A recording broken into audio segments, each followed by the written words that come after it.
반갑습니다. 나무 아카데미입니다. 이번 영상에서는 2022년 시행된 3월 학력평가 국어 영역 문학 중에 현대소설 무기질 청년 공부해 보도록 하겠습니다. 제목이 상당히 독특하죠. 무기질 청년의 무기질의 속성만 제대로 알아도 이 소설의 핵심을 어느 정도는 잡고 가는 거거든요. 일단 소설에 들어가기 전에 힌트를 주면 무기질은 우리가 살기 위해서 반드시 필요한 영양소지만 사람들이 대부분 이게 왜 필요한지 잘 모르고 있는 그런 성질이라고 할 수 있죠. 그러니까 무기질 청년은 사회에 꼭 필요한데 언뜻 보기에는 중요해 보이지 않는 그런 사람을 가리키는 말이라고 할 수 있습니다. 중편 소설이고요. 이 소설의 가장 큰 특징은 바로 액자식 구성이라는 점이죠. 내부 이야기가 있고 외부 이야기가 있어요. 그리고 이 내부 이야기에 무기질 청년이 드러납니다. 바로 이만집이라는 대학원생이 쓴 일기의 내용이거든요. 그 일기 내용이 액자의 안을 구성하고 있고 이 일기를 우연히 준 또 다른 서술자인 나가 바로 외부 서술자입니다. 이 소설은 내부 이야기와 외부 이야기를 왔다 갔다 하면서 내부 이야기에 대해서 외부 이야기의 서술자인 나가 내부 이야기에 대해서 자기의 평가를 설명하고 있습니다. 그러면 우리 소설 공부해 보도록 합시다. 앞부분의 줄거리가 먼저 등장하거든요. 그러니까 이 이야기는 두 명의 나가 등장을 해요. 그러니까 각각의 나가 누구를 의미하는지 소설의 내용을 보고 구분하실 수 있어야겠죠. 여기서의 나는 외부 이야기의 서술자입니다. 나는 우연히 맥주집에서 줍게 되어 남의 서류 봉투를 들고 온다. 이 남이 바로 이만집이거든요. 그 서류 봉투 안에는 대학원생 이만집이 쓴 내 젊은 날의 비망록이라는 제목의 일기장이 들어 있었고요.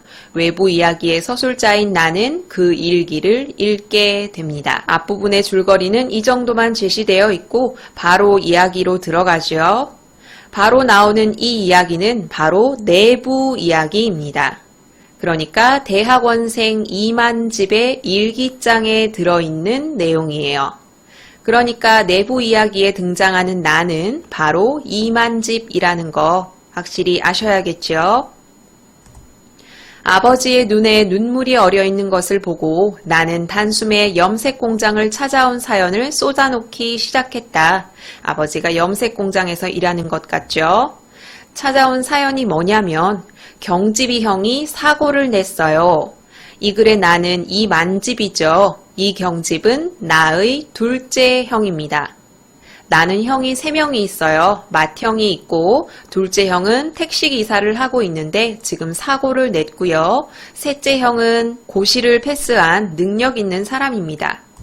일단 둘째 형이 사고를 냈는데 피해자 쪽에서 오주 진단을 끊어와서 을러대고 있다.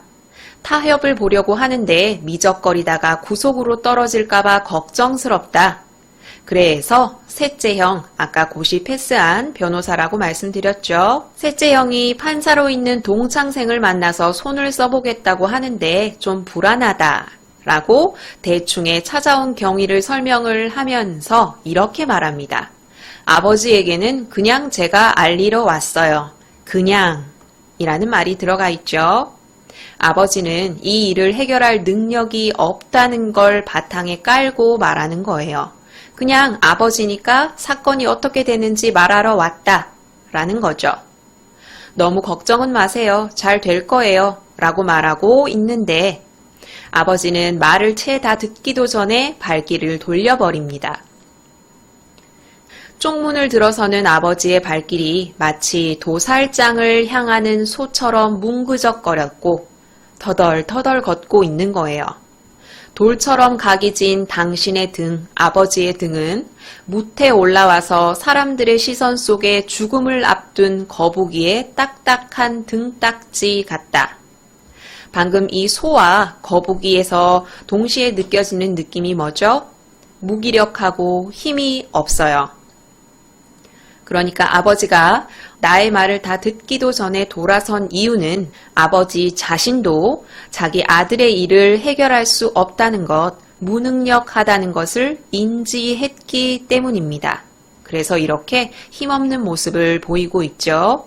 비유적인 표현을 통해서 인물의 심리를 드러내고 있습니다. 그리고 덧붙여서 나아가 아버지에 대해서 어떻게 생각하는지 제시하고 있습니다. 일단 아버지는 큰아버지처럼 농사나 지어야 할 사람이다. 아버지는 농사를 안 짓고 다른 일을 하는 것 같죠? 공연히 상업학교까지 나와서 평생을 그르쳤다. 아버지의 경우 학력이라는 것은 전혀 무용지물이었다. 아버지도 어느 정도 공부를 했는데 그것이 전혀 필요가 없다라는 거죠.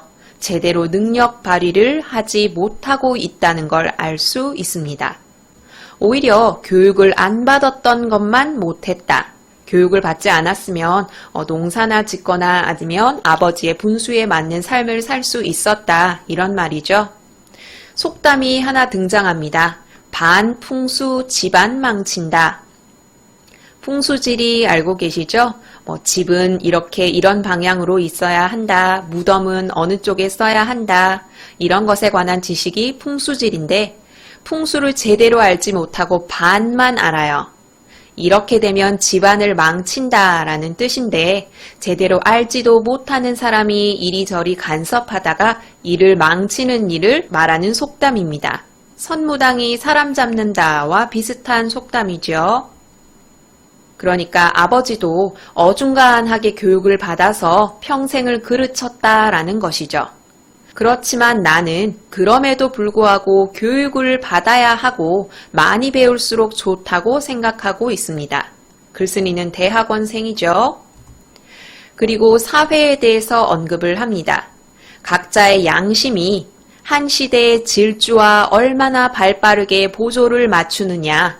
사회는 이런 속도로 가는데 양심은 그 속도에 맞추지 못한다. 이 말은 양심을 잃고 산다는 거죠. 이렇게 양심과 사회의 발달, 이런 것은 우리의 학력을 통해서 드러난다고 이야기합니다. 날라리 학력이라고 말하는 이유는 뒤에 드러나거든요. 곧이라는 말이 쓰이죠. 많이 배운 사람일수록 양심을 찾기가 힘들어진다. 그러니까 학력은 높은데 양심은 지키지 않아. 그러니까 날라리 학력이야. 이렇게 얘기하는 겁니다. 많이 배운 사람은 양심을 찾기가 힘들다. 아니면 살이 너무 쪄서 양심이 보이지 않는 걸 수도 있다. 이때 살은 무언가를 비유하는 말이거든요. 이 살이 무엇을 비유하는지 다음 문장에 나옵니다. 적당주의에 탈을 쓰고 병든, 그것도 중증으로 병든 이 사회에 부화뇌동하는 능력, 이것이 바로 살이에요.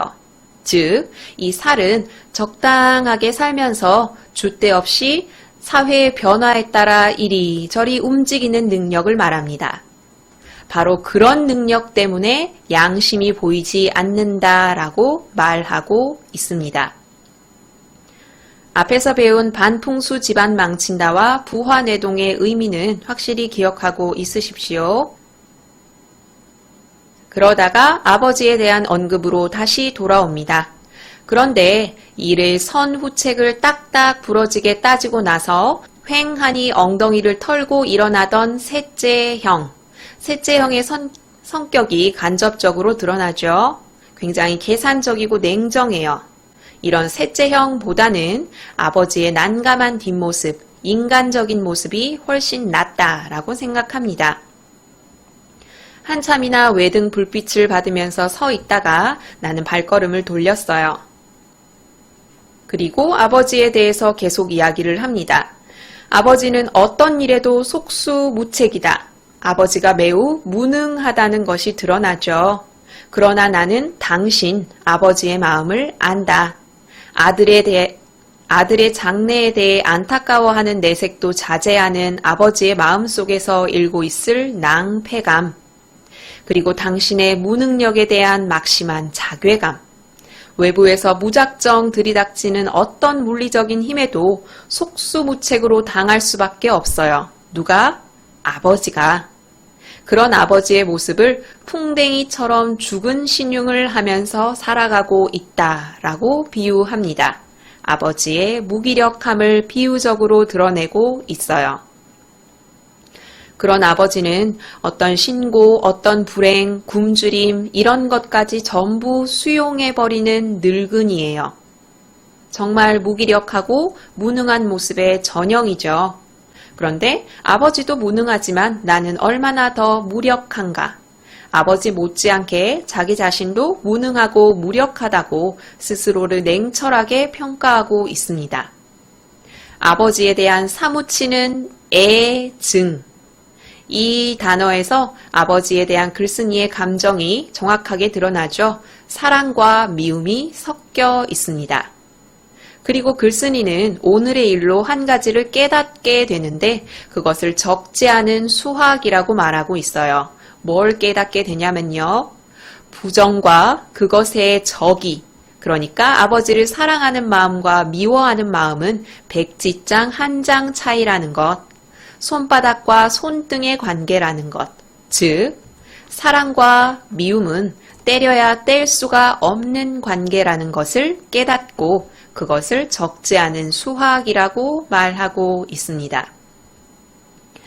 자, 여기에서 외부 이야기로 빠집니다. 외부 이야기 기억나시죠?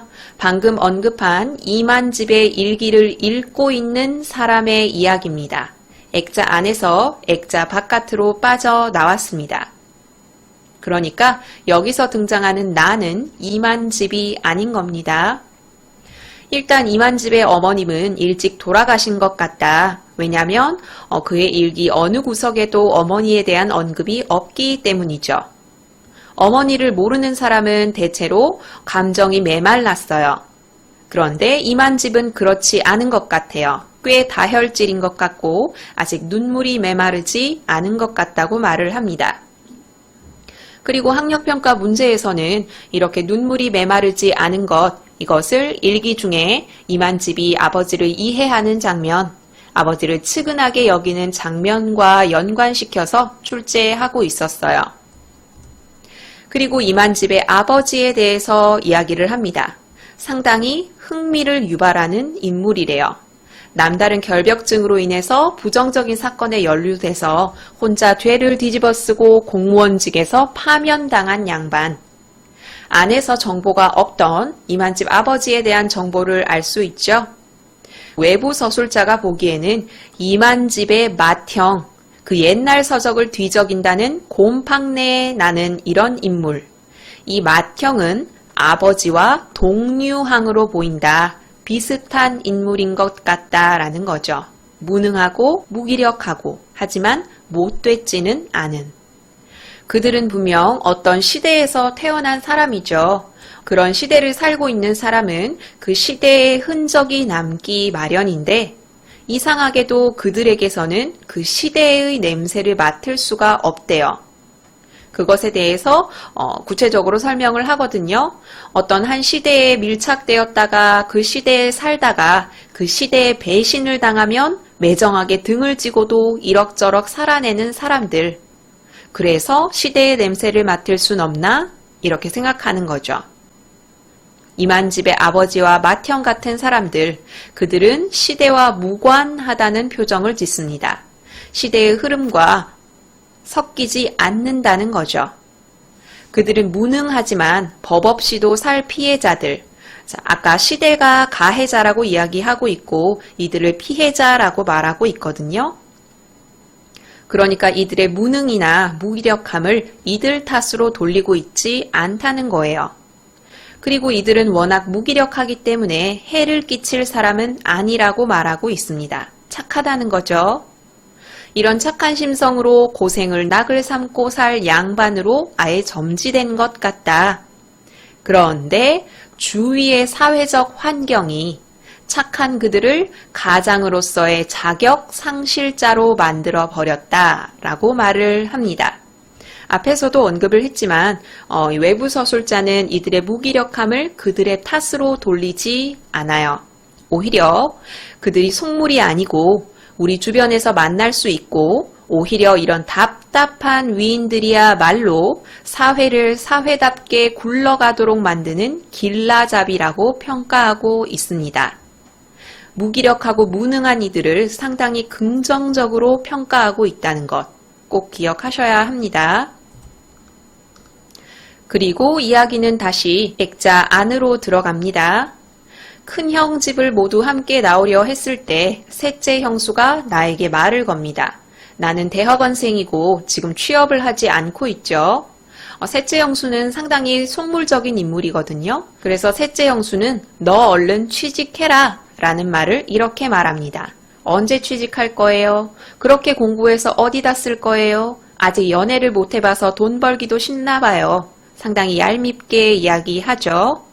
그래서 나는 그 말을 말 같지 않은 말이라고 상당히 부정적으로 받아들이고 돌려서 나는 지금 취업할 생각이 없다라는 걸 이야기합니다. 그러면서 뒤에 덧붙여서 셋째 형과 형수에 대해서 노골적으로 부정적인 감정을 드러냅니다. 너희 내외나 돈 많이 좋아해서 호의호식해라. 너희들을 닮은 세대가리 후세나 잘 키우며 평생토록 집가불어라. 굉장히 신랄하게 비판하고 있죠. 서술자가 보기에는 셋째 형은 아주 영리하기 때문에 우리 집안, 우리 가문을 일으켜 세울 수 있을 것 같아요. 그런데 셋째 형은 처가 덕을 보고 있어서 지금 우리 가문을 일으켜 세우는 것은 관심도 없고요. 자기 눈앞에 펼쳐진 세상을 야금야금 핥아대는 출세지향주의자라고 평가하고 있습니다. 일서, 즉 불공평이 형평하게 퍼져 있다라는 뜻인데 결국 이 세상이 불공평하다라는 뜻이죠. 그러니까 불공평한 세상이 아니라면 누가 고시에 합격하려고 열심히 공부하겠느냐? 같이 소설 훑어봤고 문제 풀어보도록 할게요. 학평 변형 문제 1번 풀어보려고 합니다. 내용 확인 문제는 기본 중에 기본이죠. 지문 최대한 많이 화면에 실어놨는데 안 보이는 부분은 여러분 학력평가 시험지를 보시거나 아니면 방금 공부한 내용을 바탕으로 풀어보십시오. 적절하지 않은 것 찾으셔야 합니다.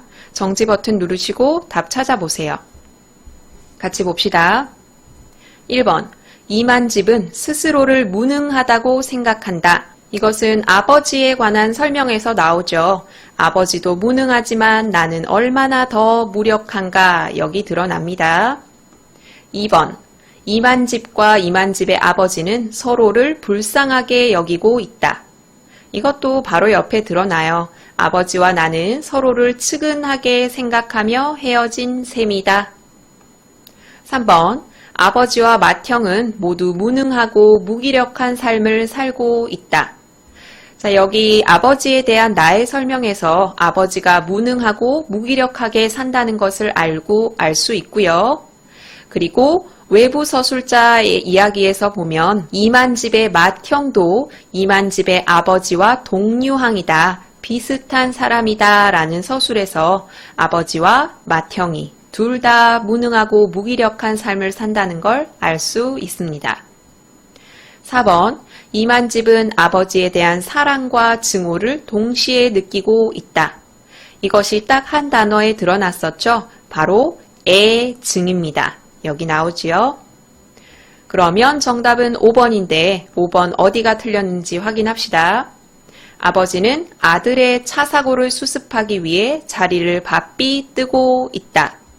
아버지가 내 말을 듣기 전에 바로 발길을 돌렸다는 건 나오지만 이것은 차 사고를 수습하기 위해서가 아니라 아들의 차 사고를 수습할 능력이 없다는 것, 그것에서 느끼는 자괴감 때문이죠. 그래서 차 사고를 수습하기 위해라는 이 내용은 적절하지 않습니다. 그럼 다음 문제 풀어볼게요. 8번 풀어보려고 합니다.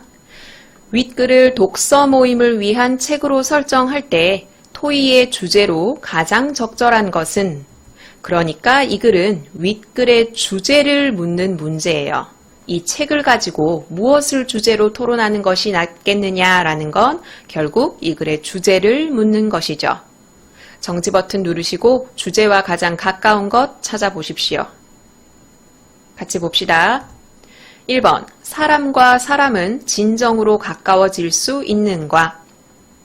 이 글이 사람과 사람의 관계에 초점을 맞추고 쓴 글은 아니죠.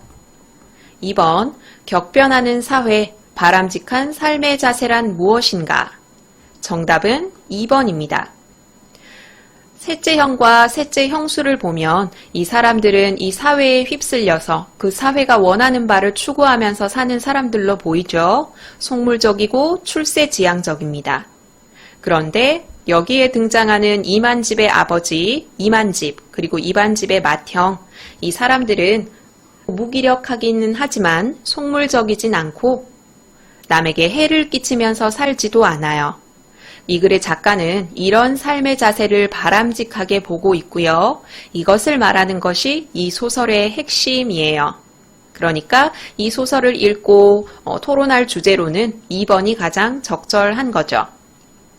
3번, 농촌과 도시의 사회적 격차, 이 소설에 드러나지 않고요.